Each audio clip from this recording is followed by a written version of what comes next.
שלוש, שתיים, אחד,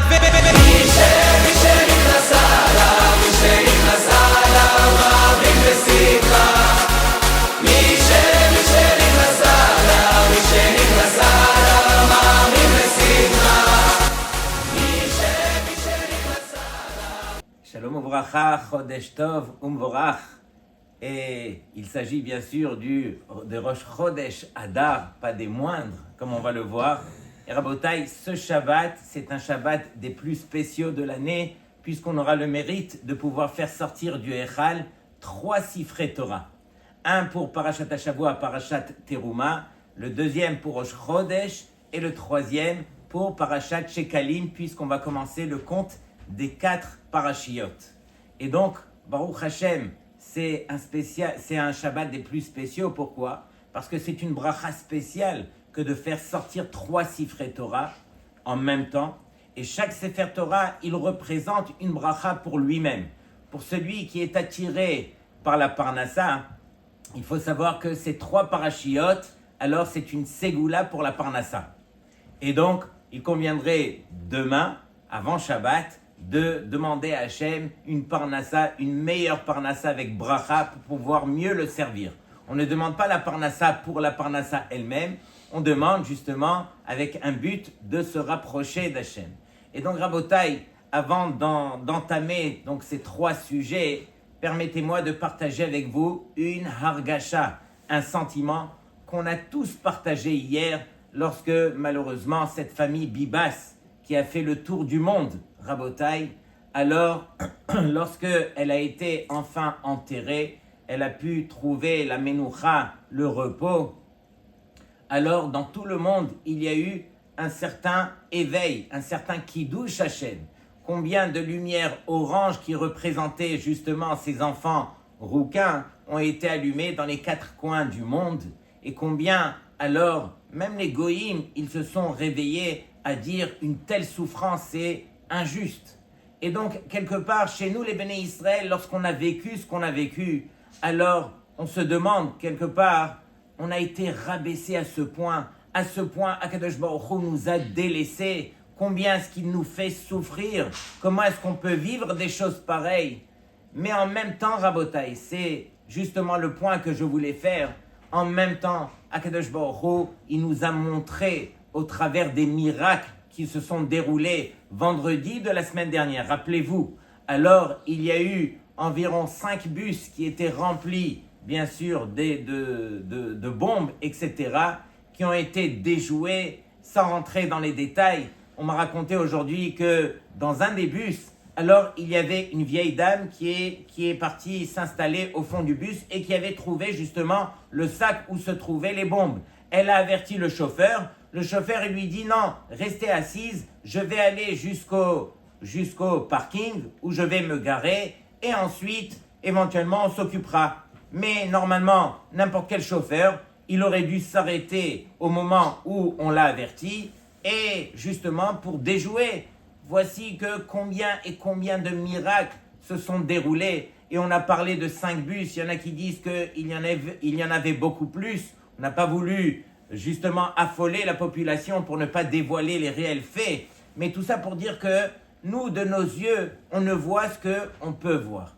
Mais on doit en même temps, Akadosh Baruch Hu, il nous fait un clin d'œil et il nous dit, ne vous en faites pas, je suis avec vous. C'est moi-même qui ai fait tout ce qui s'est déroulé et faites-moi confiance. Donc, lorsqu'on est dans une détresse pareille, combien on se doit de se tourner vers Hachem de la bonne façon et de garder notre émouna. C'est uniquement de la sorte que, justement, on pourra mériter toutes les brachot qui viendront avec.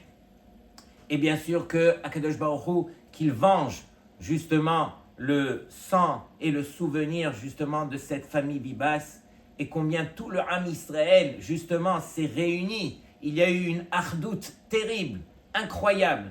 Et Baruch Hashem, tout ça c'est pour le mérite justement de cette famille, que Akadosh Baruch Hu, il leur accorde toutes les brachot et qu'il puisse accorder justement au mari Bibas, qui lui accorde la nechama, la consolation Be'ezrat Hashem. Dans tous les cas, Rabotai, on a dit que Chodesh Adar, pas des moindres, puisque sur ce Rosh Chodesh, on dit Mishenichnas Adar Marbin Besimcha. Lorsque le mois de Adar, il rentre, alors on doit multiplier la Simcha. Rabotai, je reviens uniquement sur la grammaire. Il n'est pas écrit Bechodesh Adar Marbin Besimcha. Dans le mois de Adar, on multiplie la Simcha. Il est écrit Mishenichnas, lorsque le mois va rentrer. De là, on en déduit qu'il n'y a pas un instant, lorsque le mois rentre de Adar, il n'y a pas un instant où on a le droit de rester sans Simcha. Et donc, c'est quelque part un mois où directement, dès que le mois est rentré encore une fois, alors on doit être Marbin Besimcha. Et on pose la question évidente, on dit, mais de manière générale dans la Torah, tout doit aller Be'adraga. Hadraga veut dire avec évolution, doucement, doucement. Donc, le mois il rentre, on commence à travailler la Simcha, et jusqu'à ce qu'on arrive au jour de Purim, où là, on va atteindre l'apogée de la Simcha le jour de Purim. Or, ce n'est pas le cas. On nous dit qu'à peine le mois rentré, que Marbin Besimcha. Pourquoi est-ce qu'on a justement déjoué ce qu'on a l'habitude d'apprendre dans la Torah, qu'on doit aller Be'adraga par évolution. Et donc, Rabotai, Akadosh Baruch Hu, il a fait en sorte que dans les kochot ha-nefesh, dans les qualités de l'âme de l'homme, alors l'homme, par son sechel, par son intelligence, par sa tête, il peut justement trouver la simcha. On raconte dans le Shulchan Aruch qu'à plusieurs occasions, lorsque un homme, il reçoit une bonne nouvelle, directement, alors monte à l'intérieur de lui une simcha. Lorsqu'il retrouve, on va dire, un objet qui lui est très cher, qu'il avait perdu depuis longtemps et qu'il le retrouve, alors bien sûr qu'il ressent une simcha intense. De même, lorsque il retrouve un être qui lui est très cher, un membre de sa famille par exemple, qu'il n'a pas vu depuis plus de 30 jours, lorsqu'il va le voir, directement il va ressentir une simcha au point à ce que le Shulchan Aruch lui ordonne de faire la bracha de Shecheyanu, qu'on ne peut faire que lorsque on éprouve la simcha. Et donc, Rabotai, ici, on se demande, mais pourquoi autant de simcha pendant Chodesh Adar? Rashi nous dit, Mishenichnas Adar Marbin Besimcha. Pourquoi? Mipene Purim ou Pesach, Shekar'u Bahem Nisim. À cause des miracles qui se sont déroulés justement à Purim et à Pesach. Et donc on voit que Rashi, lui, il réunit justement les Nissim, les miracles, et de Purim et de Pesach. Mais la vérité, c'est qu'il y a une grande différence entre les miracles de Purim et ceux de Pesach.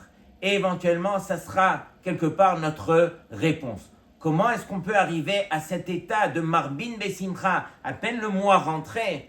C'est que, justement, imaginez, Rabotai, que tape à votre porte un homme, un pauvre, qui vient et qui n'a pas où aller, qui n'a pas où se réfugier, qui n'a pas de quoi manger. Vous ouvrez la porte et vous le voyez pour la première fois, vous avez compris la situation, vous le faites rentrer, vous vous occupez de lui. Mais imaginez, lorsque on vient taper à votre porte, c'est nul autre que le Chafetz Chaim qui vient taper à votre porte. C'est nul autre que Rabbi Shimon Bar Yochai, Birvodov Atzmo, qui vient taper à votre porte. Imaginez comment est-ce que vous allez ouvrir la porte pour le recevoir. De manière spectaculaire. Mais Rabotai, encore plus fort, imaginez que c'est Akadosh Baruch Hu lui-même qui vient taper à votre porte pour que vous puissiez l'accueillir. C'est exactement ce qu'on lit dans la paracha de cette semaine. Ve'asu li mikdash ve'shachanti betocham. Akadosh Baruch Hu, il dit, mais moi tout ce que je veux, c'est résider parmi vous. Faites-moi un sanctuaire et à l'intérieur de chacune de nos maisons Rabotai, alors on a cette possibilité de faire rentrer Hachem chez nous. Il n'est pas marqué là-bas que Ve'asu li mishkan, comme on le voit au travers des 40 ans dans le désert. Qu'est-ce que les Béné Israël transportaient avec eux? C'était le Mishkan. Mais ici, c'est marqué dans la Torah, Ve'asu li mikdash. Pourquoi ce terme de mikdash? Parce que Akadosh Baruch Hu, il dit, je suis prêt à résider parmi vous, que si vous gardez une certaine kedusha. C'est quoi une certaine kedusha? Vous arrivez à vous séparer des choses sur lesquelles vous avez tendance à trébucher. Il y en a un qui, malheureusement, il se permet de voir des choses qui sont interdites. S'il arrive justement à se séparer de ces choses-là, Akadosh Baruch Hu va résider chez lui. De même, celui qui a tendance à parler des choses qui sont interdites et qui va s'empêcher de le faire, Akadosh Baruch Hu résidera parmi eux. Comme ça, il est marqué. Et donc, c'est ça le langage de Ve'asuli Mikdash et non pas Ve'asuli Mishkan. Parce que Hachem, il insiste sur le fait qu'on doit atteindre un niveau de Kedusha. Et donc, Rabotai, c'est quoi la Simcha? La Simcha, c'est de réaliser que dès que le mois de Hadar, il arrive, alors on rencontre Akadosh Baruch Hu. Et pourquoi on le rencontre plus en Hadar qu'en Nissan? En Nissan, on a vécu des miracles qui étaient spectaculaires.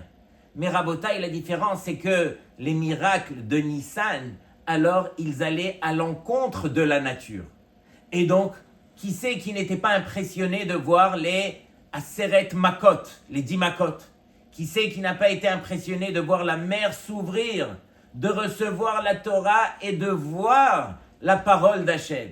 Lorsque les béné Israël de ce moment-là ont vu tout ce qu'ils ont vu et ont vécu tout ce qu'ils ont vécu, alors quelque part ils étaient obligés d'accepter la Torah. Qui c'est qui n'allait pas accepter la Torah? C'était des miracles qui, quelque part, les obligeaient à faire la volonté d'Hachem. La vérité était tellement palpable qu'on était obligé d'accepter. Mais à Purim, c'est différent. Akadosh Baruch Hu s'est dévoilé au temps des béné Israël de Haman, il s'est dévoilé au travers de la nature. Et donc, c'est quoi la différence? C'est que les béné Israël, au travers des 9 ans de la Megillat Esther, ils ont découvert au travers du cheminement que toute la nature était gérée par Hachem. Hachem n'avait pas besoin d'aller à l'encontre de la nature pour se dévoiler. Il s'est dévoilé au travers de la nature. Comme on le dit, la valeur numérique du nom d'Hachem Elohim équivaut à Hateva. Hateva veut dire la nature. Et donc, Akadosh Baruch Hu, c'est lui la nature, c'est lui le miracle. Et donc les béné Israël, lorsque ils ont découvert combien Hachem était prêt à faire pour eux, alors là, Hadar Kibloua, encore ils sont revenus au temps de Purim et ils ont reçu cette Torah, mais Ahava ou Meratson, ils l'ont reçu de plein gré, ils l'ont reçu parce qu'ils voulaient justement prendre cette Torah de nouveau et la vivre comme il se doit, parce qu'ils l'ont acceptée de plein gré. Et donc, Rabotai, c'est quelque part ce Marbin Besimcha qu'on rappelle dès qu'on rentre dans ce mois de Hadar. Donc ça, c'est pour Chodesh Hadar. Pour maintenant, Parashat Shekalim. On sait que la Mishnah dans Masechet Shekalim, elle nous dit comme ça. Be'echad be'Hadar mashmi'in ala Shekalim. Le premier du mois de Hadar, donc à Rosh Chodesh Hadar, alors mashmi'in, on fait écouter les shkalim. De quel shkalim est-ce qu'il s'agit? Alors, au temps du Beth Amikdash, il y avait une terouma qu'on était obligé de donner à partir de Rosh Chodesh Hadar, qui était la terouma que tous les béné Israël devaient apporter pour qu'on puisse acheter les korbanot Tzibour. Les korbanot qui étaient offerts au travers de toute l'année pour les béné Israël, alors ils étaient achetés grâce à cette terouma que les béné Israël devaient donner à partir de Rosh Chodesh Hadar. La Gemara, elle demande, mais pourquoi en Rosh Chodesh Hadar Dafka? Parce qu'on devait préparer justement tout le mois de Hadar, ces korbanot qu'on allait acheter, et c'est à partir de Rosh Chodesh Nissan qu'on renouvelait tout le travail du Beth Amikdash qui allait être accompli. Et donc, c'est la raison pour laquelle, depuis le Chodesh Hadar, on achetait cela. Et donc, Rabotai, faites attention. Ici, on ne parle pas de tzedaka que les béné Israël devaient apporter. On parle d'une terouma. Quelle est la différence? La différence, c'est qu'une terouma, elle permet d'élever l'homme. Lorsque l'homme va réaliser qu'il doit donner une terouma, alors automatiquement, il va s'élever. Et notre belle paracha nous dévoile qu'il y a un secret à donner la terouma. Il y a 2 conditions. La première, on doit le donner de tout son cœur. C'est marqué justement dans le verset, c'est marqué que on doit le donner. Mais et kol ish asher yidevenu libo tikru et terumati. Donc de tout son cœur, on doit donner cette teruma. Autre condition, cette teruma, elle doit être donnée l'ishma, l'Eshem Shamaim, sans aucun intérêt personnel. On le fait uniquement parce que Akadosh Baruch Hu, il nous ordonne de le faire. Et donc, encore une fois, toute cette belle mitzvah, alors elle nous est accordée de faire justement à partir de Rosh Chodesh Adar. Et la vérité, quel est le lien direct entre la Nedava que les Béné Israël devaient donner et la Simcha qu'ils devaient éprouver grâce à cela? Alors, c'est marqué dans le Tehillim. David Ameler, il nous dévoile Adam lo yachol latet la Hashem, she'are akol shayach lo. Tout appartient à Hashem. Est-ce que l'homme peut donner quelque chose qui lui appartient à lui? Il va le donner à Hashem. Tout appartient à Hashem. C'est marqué la Hashem, haaretz mloa. Tout appartient à Hashem. Et donc, ma she'adam yachol latet me'atzmo, zot ateruma besimcha. La seule chose que l'homme peut donner de lui-même, c'est la simcha qu'il va accompagner lorsque il va donner cette teruma. Et donc, cette simcha, on ne pourra le voir uniquement que si l'homme arrive à donner de tout son cœur. Et il est écrit aussi que la simcha de Purim, alors elle vient justement de cette teruma, cette nedava qu'on va donner. Pourquoi? Parce que Mikevan sheshikle teruma bitlu et shikle ashochad shenatan Haman leachashverosh. On se rappelle que Haman, il a donné 10 000 kikar kesef pour justement acheter la possibilité de tuer les Béné Israël. Et donc quand nous, on va donner justement ces shkalim, on va devancer les shkalim que Haman a donné à Purim, justement pour faire le tikkun et que Akadosh Baruch Hu, il nous épargne. Autre chose qui est écrit dans la Gemara, Keshem, Shemi Shenichnas Av Mema'atin Besimcha, de même que lorsque le mois de Av, il va rentrer, alors on doit diminuer dans la Simcha, car de même, Keshemi Shenichnas Adar Marbin Besimcha. Lorsque le mois de Hadar il va rentrer, alors on doit multiplier la Simcha. Et on demande, mais c'est quoi le rapport entre le fait que le mois de Av est rentré où on doit diminuer et le mois de Hadar où on va augmenter sur la Simcha? Alors écoutez bien l'explication. Hamashma'ut amiyuchedet shel Purim. Alors l'explication profonde de Purim, hi lo bekar shenitzlu me Haman. C'est pas par le fait que on a été sauvé de Haman, she'are bechol dor vador omdim alenu lechalotenu. Parce que dans toutes les générations, il y a malheureusement des Haman dans chaque génération qui veulent justement nous détruire. Mais sur quoi on se réjouit? Et là, chez Nes Purim Ochiach, chez les Achar Hayetzia la Galout, parce que le miracle de Purim, il va dévoiler qu'une fois que les Béné Israël, ils sont sortis en Galout, une fois que Akadosh Baruch Hu, il a détruit le Beth Amikdash, et que le Béné Israël était obligé d'aller en Galout, et que en Galout même, Akadosh Baruch Hu s'est dévoilé auprès des Béné Israël, alors il leur a montré qu'il n'a jamais coupé l'alliance qu'il avait avec eux. Et donc c'est ça le rapport qu'il y a avec le mois de Av. C'est vrai qu'au mois de Av, ça symbolise la destruction du Beth Amikdash, où Akadosh Baruch Hu, quelque part, s'est séparé de nous. Mais arrive le mois de Hadar, Purim arrive pour nous rappeler que Hachem n'a jamais coupé son alliance avec nous, il est toujours parmi nous, il nous protégera toujours. Donc ça c'est pour Parashat Shekalim. En ce qui concerne la Parashat de Teruma, alors à Botaï, il est écrit, écoutez bien, Vaidaber Hashem el Moshe lemor, Daber el Bnei Israël veikru li Teruma. Akadosh Baruch Hu s'adresse à Moshe de dire au Bnei Israël, veikru li Teruma. Vous prendrez pour moi une Teruma. 3 questions que le Shla Kadosh il pose. Veikru li Teruma, vous prendrez pour moi une Teruma, mais on est venu pour donner une Teruma à Hachem. On aurait dû marquer ici, Veitnu li Teruma.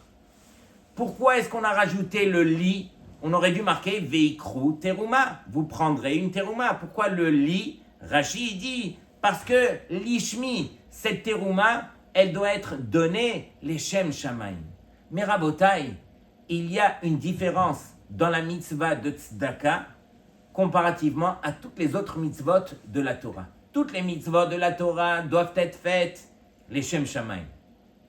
À l'exception de la mitzvah de tzedaka, ou si on ne l'a pas fait les shem shamayim, c'est-à-dire qu'on l'a fait sans s'en rendre compte, alors on a quand même accompli la mitzvah. Le Harizal nous dévoile un verset dans le Tehillim où il est écrit « Pizar Natan Ma'ot Tzidkato Omed et La'ad » qui veut dire quoi? Que celui qui ne s'est pas rendu compte, Pizar, il a éparpillé son argent est tombé de sa poche, est passé par là un pauvre, qui l'a ramassé et qui l'a utilisé, alors lui n'était pas au courant, il a quand même accompli la mitzvah, c'est écrit à la fin du verset, Tzidkato, sa tzedaka, omed et la'ad, elle lui sera accordée à tout jamais. Et donc on voit que cette mitzvah de tzedaka, même si on ne l'a pas fait l'ishma, alors on a quand même accompli la mitzvah.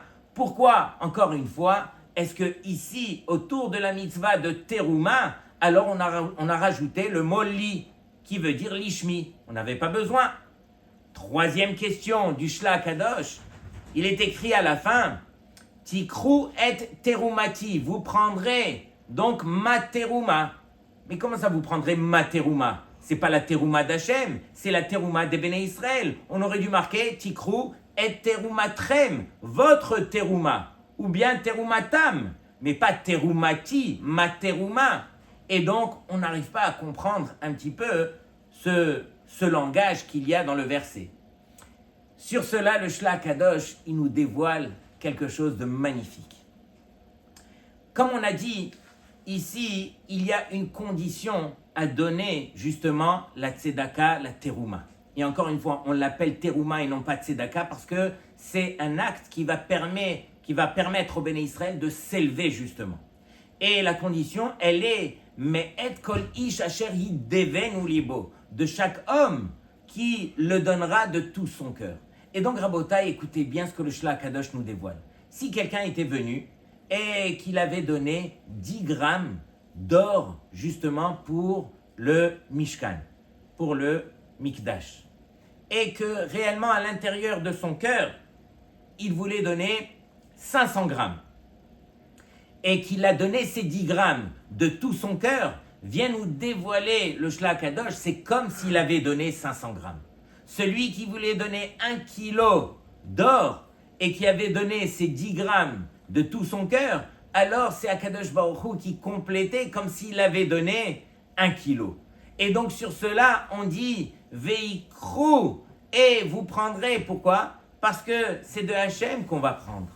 Hachem, lui, il voit quelle est notre intention dans notre cœur, et par cela, il dévoile ce qu'on va donner. Et de manière générale, c'est un klal dans toute la Torah Kula Rabotai, que lorsque l'homme, il désire quelque chose, il veut faire plaisir à Hachem, il veut réussir à accomplir telle et telle mitzvah, Akadosh Baruch Hu, il voit le cœur, il voit l'intention de l'homme, et il lui permet d'accomplir en fonction de sa volonté.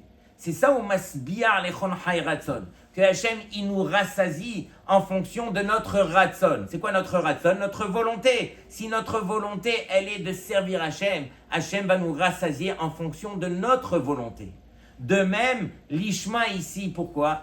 Parce que finalement, les Béné Israël qui devaient apporter cette offrande, alors ils devaient vraiment le faire l'Ishma, c'est-à-dire de tout leur cœur, pour montrer à Hachem qu'ils le faisaient pour la mitzvah. Et encore une fois, terumati, parce que tout simplement, c'est la teruma qui appartient à Hachem. Tout appartient à Hachem, comme on le sait, et c'est Hachem qui nous permettait justement, c'est lui-même qui nous a accordé ces trésors qu'on a reçus dans le désert, et c'est lui-même qui regarde notre intention pour compléter justement ce qu'on avait l'intention de lui donner. On raconte, Rabotai, il y avait dans les pays de l'Est une des plus grandes chassidoutes qui s'appelait Alexander. Et donc cette chassidoute-là, il y avait un Admour et son fils qui dirigeait des milliers de chassidim. Et voici qu'une fois, alors ils ont dû prendre la route et ils étaient vraiment dans un endroit où il n'y avait personne. Et voici que le Hadmour, qui était très âgé et qui était en même temps malade, alors au milieu de la route, alors il dit à son fils, s'il te plaît, on doit s'arrêter là, je me sens vraiment pas bien, je pense partir, fais-moi le Kriyat Shema et que je puisse quitter ce monde-ci. Le fils, il entend cela, il dit, non papa, calme-toi, je vais t'apporter un verre d'eau, tu vas faire chez Akol Nia Bitvaro, et c'est une grande ségoula de faire chez Akol Nia Bitvaro à la fin de sa vie, et donc, je vais t'emmener ce verre d'eau, et ne t'en fais pas, tout va très bien se passer, tu vas mieux te sentir. C'est ce qu'il a fait, il lui amène vite un verre d'eau, il fait la bracha, il boit, et à partir de là, le père se sent de manière miraculeuse, il se sent bien. Ils reprennent la route, et il voit qu'il se sent encore mieux qu'au départ. Et donc il dit à son fils, il dit, mais comment tu as su que j'allais mieux me sentir? Je me sentais dans un état où je sentais que j'allais quitter ce monde-ci. Tu m'as amené le verre d'eau, tu m'as dit que tout allait bien se passer. Comment est-ce que tu peux expliquer une chose pareille?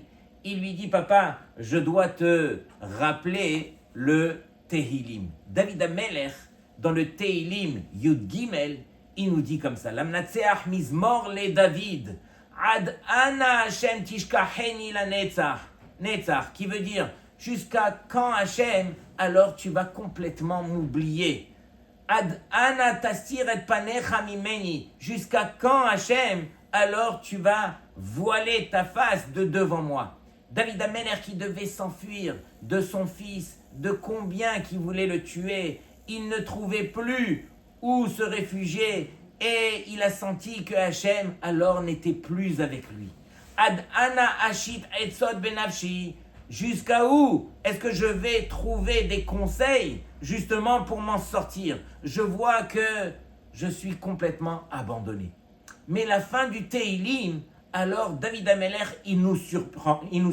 Il dit, Va'ani behasdecha batachti yagel libi bishu'atecha, ashir al Adonai ki gamal alai. Va'ani behasdecha batachti. Mais moi, alors grâce à ton chesed, alors je compte sur ton chesed. Et donc c'est vrai que je me sens complètement isolé, je me sens abandonné. Tu n'es plus avec moi. Ad ana. Mais je sais que je peux toujours compter sur ton chesed et grâce à cela, je pourrai m'en sortir. Et donc, on voit une contradiction. On voit que d'un côté, Ad Ana, il crie David HaMelech, et d'un autre côté, Va'ani berov hasdecha, Va'ani behasdecha batachti. Comment est-ce que tu peux avoir la confiance envers Hachem pendant que toi-même tu témoignes que Hachem t'a abandonné? Sur cela, Rabotai, écoutez la réponse. Le fils dit à son père, il lui dit, mais papa, maintenant qu'on était dans la route qui était abandonnée, on ne pouvait compter sur personne, uniquement sur Hachem. Alors c'est là qu'on peut se tourner vers Hachem et dire à Hachem, on est dans une situation où on est complètement abandonné. Mais on sait que dans cette situation, si on compte sur toi Hachem, alors bien sûr que tu vas nous secourir. Et donc, c'est exactement cela. Il dit, papa, si on était dans la ville et que tu te sentais dans cet état, alors malheureusement, j'aurais pas pu te dire ce que je t'ai dit maintenant. Pourquoi? Parce que dans la ville, tu aurais peut-être compté sur tel et tel médecin, tel et tel qui va t'aider, l'hôpital, etc. Mais là, on était dans la route. Il n'y avait que toi et moi. Tu ne pouvais compter que sur Hachem. Et donc, c'est ce que David HaMelech, il vient nous dévoiler. Lorsque Rabotai, on se sent complètement isolé, abandonné encore une fois, alors Va'ani behasdecha batachti. Rappelez-vous que vous pouvez toujours compter sur Hachem. Quelqu'un qui sait compter sur Hachem, Hachem, il lui donnera exactement selon sa volonté.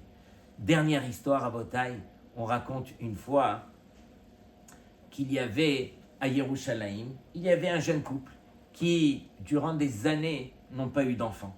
Et ils se sont dit, on va faire un chesed, justement, si nous, on s'occupe des enfants d'Hachem, alors Hachem s'occupera de nous.